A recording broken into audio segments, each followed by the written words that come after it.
क्या इंडिया के अंदर गैम्बलिंग लीगल है? अगर लीगल है तो किस तरीके की गैम्बलिंग लीगल है, और क्या इंडिया के अंदर इलीगल भी गैम्बलिंग होती है या नहीं होती है? तो आज इस वीडियो के अंदर मैं आपका सारे के सारा डाउट इस पॉइंट के रिगार्डिंग क्लियर करूंगा। आप सिर्फ वीडियो शुरू से लेकर एंड तक जरूर देखिएगा। तो आपको सिर्फ मैं 4 बातें समझाकर आपका पूरा का पूरा ये जो डाउट है वो आपको क्लियर करूंगा। बहुत सारी वीडियोस आपने देखी होंगी या बहुत सारे लोग आपको बताते होंगे भाई ड्रीम 11 पे पैसे लगाते हैं तो वो लीगल है। तो लीगल है या नहीं है वो आपको क्लियर तौर पे कोई भी जवाब नहीं देगा। मैं आज इस वीडियो के अंदर आपका इसी पॉइंट के रिगार्डिंग डाउट क्लियर करता हूं। सबसे पहली बात आपको मैं समझाता हूं कि अगर कोई भी बंदा जुआ खेलता है, गैम्बलिंग करता है, किसी भी पैसे का लेन देन करता है, किसी भी चीज के ऊपर बाजी लगा के कि आज मैं क्रिकेट के ऊपर मतलब बाजी लगा रहा हूं, इस बॉल पे जो है छक्का पड़ेगा या ये बंदा जो है इस बॉल पर आउट होगा या फिर ये इतने रन बनाएगा, तो ऐसे केस के अंदर पुलिस जो है उस बंदे को अरेस्ट कर लेगी। ये बिल्कुल इलीगल है। आप जो है अगर ऐसी कोई भी एक्टिविटी के अंदर इन्वॉल्व होते हैं तो भाई आपको पुलिस बेफिजूल में अरेस्ट कर लेगी बिना किसी भी ऑर्डर लिए बिना, यानी कि मैजिस्ट्रेट का बिना ऑर्डर लिए बिना आपको पुलिस अरेस्ट कर लेगी, क्योंकि ये है कॉग्निजेबल ऑफेंस। कॉग्निजेबल जितने भी ऑफेंसेस होते हैं पुलिस को किसी की भी ऑर्डर लेने की जरूरत नहीं होती। आपको बेफिजूल में पुलिस जो है बिना आपको बताए और आपको अरेस्ट कर लेगी।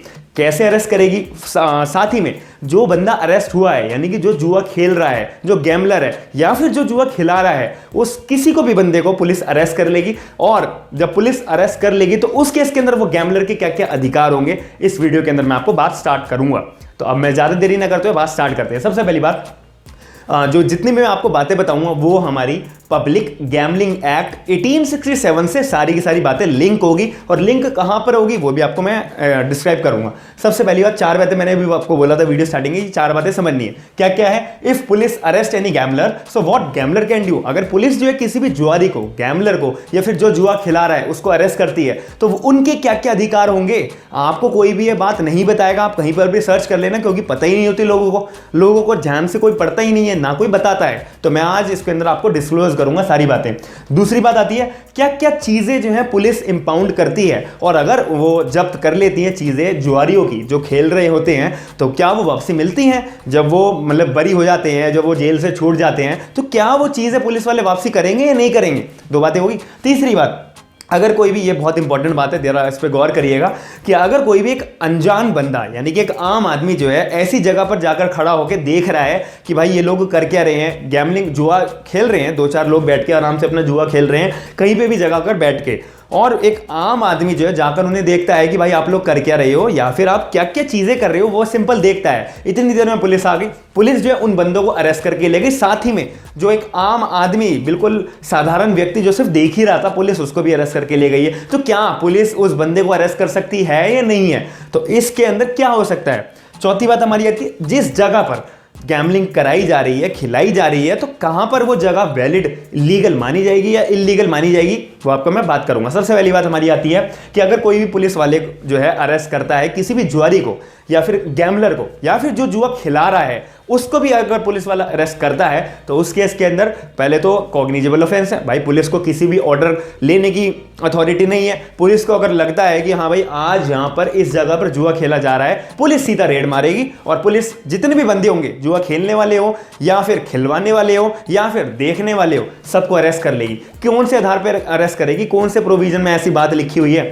पब्लिक गैम्बलिंग एक्ट 1867 के अंदर सेक्शन नंबर 3 के अंदर 2 बातें होती है कवर, कि जो बंदा खेल रहा है या फिर जो बंदा खिला रहा है पुलिस उसको उठा लेगी बिना किसी के ऑर्डर के। दूसरी बात, जब पुलिस ने उन बंदों को अरेस्ट करा होगा तो एक फायदा ये होता है, क्योंकि भी मैंने बोला है कि भाई हम तो गैम्बलर के पॉइंट ऑफ व्यू से रख के बात चल रहे हैं कि जो बंदा, यानी कि मैं एज अ गैम्बलर अरेस्ट होता हूं तो मैं क्या क्या कर सकता हूं। मैं पुलिस ऑफिसर से पूछूंगा कि भाई आपने मुझे अरेस्ट कर लिया, ठीक है, लेकिन ये बेलेबल ऑफेंस है या नॉन बेलेबल ऑफेंस है, आप मेरे को ये बताओ। तो पुलिस ऑफिसर की पूरी ड्यूटी बनती है कि पुलिस ऑफिसर जो आपको बताएगा क्लियर जवाबों में कि भाई आपको बेलेबल ऑफेंस के तौर पे अरेस्ट करा है, यानी कि आप पुलिस थाने जाओ, पहुंचो, वहीं पे किसी बंदे को अपने बुलाओ आपकी बेल कराने के लिए, बेल बॉन्ड पे साइन करवा के आपकी सीधे सीधा खुले में बेल हो जाएगी, आपको जेल में जाना नहीं पड़ेगा। तो ये अधिकार है पहला एक गैम्बलर का।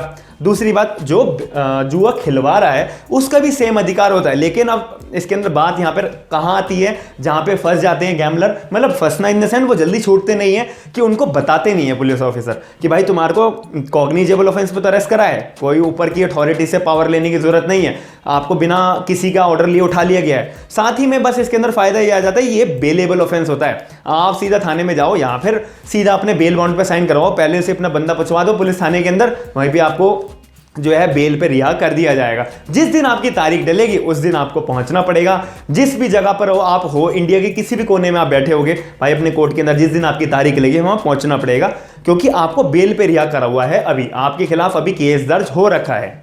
तो ये सारी बातें आपको समझ में आ गई है गैम्बलर के तौर पे कि भाई अरेस्ट तो कर लेती है पुलिस, लेकिन छोड़ना भी पड़ेगा पुलिस को, बेलेबल ऑफेंस है। दूसरी बात आती है कि अगर जो भी सामान पुलिस वाले जब्त करता है, जैसे कि मोबाइल फोन हो सकता है, टीवी हो सकता है, और कोई भी इंस्ट्रूमेंट हो सकता है, टीवी हो सकता है, जहां पे फॉर एग्जांपल के तौर पे एक दुकान है, दुकान पे 10-12 जने हैं, पूरे स्टाफ है, उनका काम ही क्या है, जुआ खिलाना। लोग आते हैं, अपनी बाजी वहां पर लगाते हैं और पूरी बैटिंग चलती है, गैम्बलिंग चलती है। ऐसा करना इंडिया के अंदर लीगल है? बिल्कुल भी नहीं, इल्लीगल है पूरा का पूरा। ऐसा कोई भी करता है उसको पुलिस ऑफिसर अरेस्ट करेगा सेक्शन 3 की मदद लेके, पब्लिक गैम्बलिंग एक्ट 1867 के तौर पे। तो आप इस बात को जरा ध्यान में रखिएगा। दूसरी बात, जो बंदा खेल रहा है, जो बंदा खिला रहा है, और अब एक मैंने बात पूछी थी कि अगर कोई भी बंदा गैम्बलिंग सिर्फ देख रहा है तो उसे भी अरेस्ट करा जा सकता है। बिल्कुल करा जा सकता है। पुलिस ऑफिसर उस बंदे को भी अरेस्ट करेगा जो बंदा सिर्फ गैम्बलिंग होते हुए देख रहा है। किसकी मदद से? सेक्शन नंबर 4 की मदद से, पब्लिक गैम्बलिंग एक्ट 1867 के अंदर। आप इस बात का भी बिल्कुल जरूर ध्यान रखिएगा। अभी मैंने एक पॉइंट मिस कर दिया कि भाई जो पुलिस सामान जब्त करती है, टीवी हुआ, मोबाइल हुआ, कैश हुआ, कोई भी लैपटॉप हुआ, कंप्यूटर हुआ, तो वो पुलिस ऑफिसर जो है बिल्कुल भी वापसी नहीं करेगी। आप बेल पे रिहा हो रहे हो, कोई बात नहीं भाई, होते रहो, लेकिन पुलिस ऑफिसर आपका जब्त हुआ सामान बिल्कुल भी वापसी नहीं करेगी। सारा सामान जब्त हो जाएगा और सरकारी खजाने में वो सामान जो है जमा होता है, यानी कि उसको बोलते हैं गवर्नमेंट फंड। अब इसके अंदर एक बात ये आती है कि जो सामान ऐसा है भाई जिसको बेचकर पैसा आ सकता है, मोबाइल को बेच के पैसा आ जाएगा, लैपटॉप को बेच के, टीवी को बेच के पैसा आ जाएगा, तो पुलिस के पास इतनी पावर होती है कि भाई वो सामान जो है बेच देगी और जो कैश आएगा मजिस्ट्रेट का ऑर्डर पास करवाकर गवर्नमेंट के फंड में, यानी कि सरकारी खजाने में वो सारी की सारी चीजें जमा होती है। ये भी बात आपकी क्लियर हो गई। अब आखिरी बात आती है प्लेस। भाई जिस भी जगह पर, मैंने एक एग्जांपल दिया, दुकान, कोई भी एक तंबू के अंदर टेंट वेंट लगा के, जैसे गांव के अंदर गैम्बलिंग होती है, तंबू में, कोई भी दुकान में। और दूसरी बात, व्हीकल में भी, अगर आप गाड़ी में बैठ के भी 4 दोस्त मिलकर कोई गैम्बलिंग कर रहे हो, पुलिस ऑफिसर को भनक पड़ जाती है और अगर आप ऐसे करते हुए पाए जाते हो तो भाई आप जो है बिल्कुल इलीगल माना जाएगा और आपको सेक्शन 3 की मदद से पब्लिक गैम्बलिंग एक्ट 1867 के तौर पे अरेस्ट कर लिया जाएगा। और आपके साथ कोई ऐसा बंदा है सिर्फ देख रहा है गैम्बलिंग को, सेक्शन 4 की मदद लेके आपको अरेस्ट कर लिया जाएगा।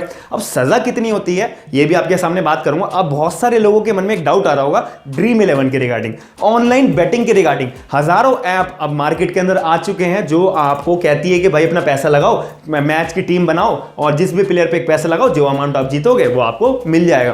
तो ऐसा करना अलाउड है, वैलिड है, लीगल है। अब ये क्यों है? अब जैसे आप देख रहे होंगे पब्लिक गैम्बलिंग एक्ट 1867 का बना हुआ है। उस टाइम तो ऑनलाइन तक का कहीं पे जिक्र भी नहीं था। इसी वजह से इस एक्ट के अंदर भी ऑनलाइन का कोई भी जिक्र नहीं होता है। इसी वजह से सिर्फ इसी प्रोविजन ऑनलाइन का इंडिया के अंदर कोई भी इलीगल प्रूव करने का ऑनलाइन बैटिंग को कोई भी प्रावधान है ही नहीं, कोई भी प्रोविजन है ही नहीं। तो इसी वजह से ऑनलाइन बैटिंग करना इंडिया के अंदर लीगल है, आप बिल्कुल कर सकते हो।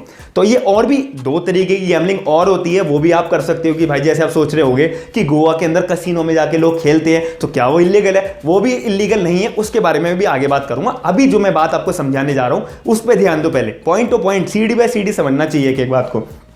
इतनी मैंने बात बता दी। अब इस कैटेगरी के अंदर किसी भी बंदे को अरेस्ट करती है पुलिस, तो अगर पहली बार आप पकड़े गए हो और आप बेल पे बाहर हो, आपकी जब तारीख लगेगी कोर्ट के अंदर, तो कोर्ट जज साहब आपसे पूछेंगे कि भाई आपने पहली बार करते हुए पकड़े गए हो, आप एक्सेप्ट करोगे हाँ भी मैं पकड़ा गया हूँ। पुलिस मजिस्ट्रेट साहब जो है आपके ऊपर 500 रुपये तक का जुर्माना लगा सकते हैं, या फिर 1 महीने तक की आपको जेल में भेजा जा सकता है, या फिर दोनों।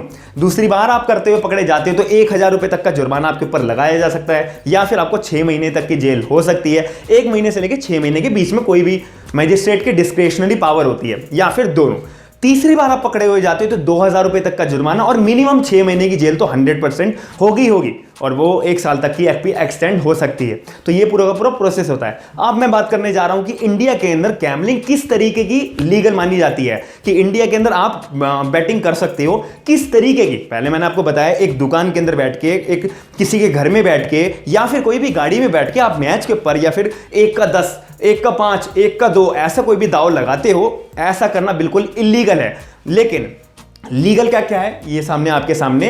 लीगल बैटिंग, आप लीगल गैम्बलिंग इंडिया के अंदर कर सकते हो, क्योंकि मैंने आपको एक ऑनलाइन का पॉइंट बताया है कि भाई ऑनलाइन बैटिंग आप कर सकते हो। ड्रीम 11 के अंदर अपना पैसा इन्वेस्ट करके मैच खेल के टीम बनाकर लगा सकते हो, क्योंकि ये पब्लिक गैम्बलिंग एक्ट 1867 बहुत पुराना एक्ट है, जब भाई ऑनलाइन तक का तो कुछ जिक्र ही नहीं था। तो इसकी वजह से कोई प्रोविजन इंडिया के अंदर है ही नहीं जो ऑनलाइन बैटिंग को जो है इलीगल प्रूव कर सके। इसी वजह से जो है अब पूरा का पूरा खुला मामला चल रहा है और लोग अपना पैसा लगा रहे हैं।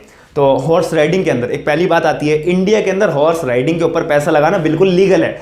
इसके ऊपर जितना पैसा आप जीतते हो उसका 10% आपको जो है गवर्नमेंट को पे करना पड़ता है एज अ टैक्स, यानी कि 90% आपकी जेब में आता है, 10% आपको सरकार को देना पड़ता है। तो हॉर्स राइडिंग हमारे इंडिया के अंदर करना लीगल है। दूसरी बात आती है ऑनलाइन बैटिंग। मैंने आपको इतनी अच्छे से एक्सप्लेनेशन अभी दे ही दी है। ड्रीम 11 इसलिए मैं नाम बार बार बोल रहा हूं क्योंकि और भी हजारों ऐप हैं। ड्रीम 11 का नाम इसलिए बोल रहा हूं क्योंकि वो बहुत पॉपुलर ऐप है, रेप्यूटेड ऐप है और बहुत अच्छा ऐप है। इसके लिए उसमें सारी की सारी टर्म एंड कंडीशन आप एक बारी पढ़ना, जो मैंने आपको बात बताई है एक बारी आप खुद ऑब्जर्व करना, जो मैंने आपको बात एक्सप्लेन करी है। कोई प्रोविजन है ही नहीं। इंडिया पब्लिक गैम्बलिंग एक्ट हमारे इंडिया के अंदर वैलिड माना जाता है, जो किस किस तरीके की इलीगल डिक्लेयर करता है गैम्बलिंग को, वो मैंने अच्छे से एक्सप्लेन करा है। दूसरी बात आती है अब कसीनो। इंडिया के अंदर सिर्फ 3 जगह हमारा कसिनो के अंदर जाकर खेलना अलाउड है, और भी 1-2 जगह ऐड हुई हैं, उसकी भी लिस्ट अभी प्रिपरेशन नहीं है। अभी जितनी अवेलेबल थी मैंने आपको वो इंस्ट्रक्शन प्रोवाइड करा रहा हूं। इंडिया के अंदर सबसे पहला नाम आता है गोवा के अंदर। गोवा के अंदर आप कसिनो में जाके किसी भी तरीके का आप बैट लगाते हो, कोई भी गेम खेलते हो, सिर्फ कसिनो के अंदर वो लीगल माना जाएगा। आपके ऊपर कोई भी चार्ज नहीं लगेगा, आपके ऊपर कोई भी ऑफेंस का चार्ज नहीं लगा सकता कोई भी बंदा उठकर आ जाए भाई अब तो इलीगल काम कर रहे हो कसिनो के अंदर खेलने दे, ऐसा बिल्कुल भी अलाउड नहीं है। आप कसिनो के अंदर गोवा, सिक्किम, दमन एंड दीव, ये 3 स्टेट्स हैं, गोवा, सिक्किम, दमन एंड दीव, वहां जाकर खुला आप आराम से कसिनो के अंदर जाकर गैम्बलिंग खेल सकते हो। ऐसा हमारा इंडिया के अंदर बाय लॉ प्रोवाइड कराया गया है, ये रूल हमारे को प्रोवाइड कराया गया है। तो मैं उम्मीद करता हूं कि आपको मैंने इस वीडियो के अंदर जो भी एक्सप्लेनेशन दी है वो पॉइंट टू पॉइंट और बिल्कुल शॉर्टकट के अंदर आपको मैंने प्रोवाइड कराई है, और आपको पूरी डिटेल के अंदर ये बात समझ में आई होगी कि इंडिया के अंदर लीगल क्या है भाई गैम्बलिंग, और इलीगल कौन कौन सी गैम्बलिंग होती है। तो मैं आशा करता हूं कि आप इस वीडियो को लाइक करेंगे, शेयर करेंगे, चैनल को सब्सक्राइब करेंगे, और साथ ही में अपने करीबी दोस्तों को बताइए कि भाई गैम्बलिंग किस किस तरीके की लीगल है, किस किस तरीके की इलीगल है। ये बहुत लोगों का डाउट बनता है और बहुत लोगों को कंफ्यूजन होती है। कुछ लोग किसी और से भी पूछते हैं, और ऐसे बंदे से पूछते हैं जिनको सिर्फ कंप्लीट नॉलेज नहीं होती, जो आपको सिर्फ पॉइंट टू पॉइंट बताता है, लेकिन जो डेप्थ नॉलेज होती है वो तो पता होनी चाहिए। बाई चांस मान लो आप किसी के साथ गैम्बलिंग करते हुए पकड़े जाते हो, तो आपको डिफरेंशिएट करना पता होना चाहिए। भाई मैं तो ऑनलाइन खेल रहा हूं, कोई कैसे आपको पकड़ लेगा, लेकिन आप कहीं पे बैठकर 4 बंदों के साथ कोई दाव लगा रहे हो, भाई वो तो इलीगल माना जाएगा। इलीगल होगा तो आप अपने आप को कैसे बचा सकते हो गैम्बलर के तौर पे, वो भी आपको मैंने वीडियो के स्टार्टिंग में सारे के सारे आपके प्रोविजंस बता दिए हैं सेक्शन वाइज। सेक्शन 3 अगर आप खेल रहे हो या आपको खिलवा रहा है, सेक्शन 4 जो बंदा मासूम, जो कोई मासूम बंदा सिर्फ देख रहा होता है। तो मैं आशा करता हूं कि आपको पूरी की पूरी वीडियो क्लियर तौर पे समझ में आई होगी। लाइक, शेयर और सब्सक्राइब आपको करना मस्ट है, ये आपकी ड्यूटी मैंने लगा रखी है। थैंक यू, धन्यवाद।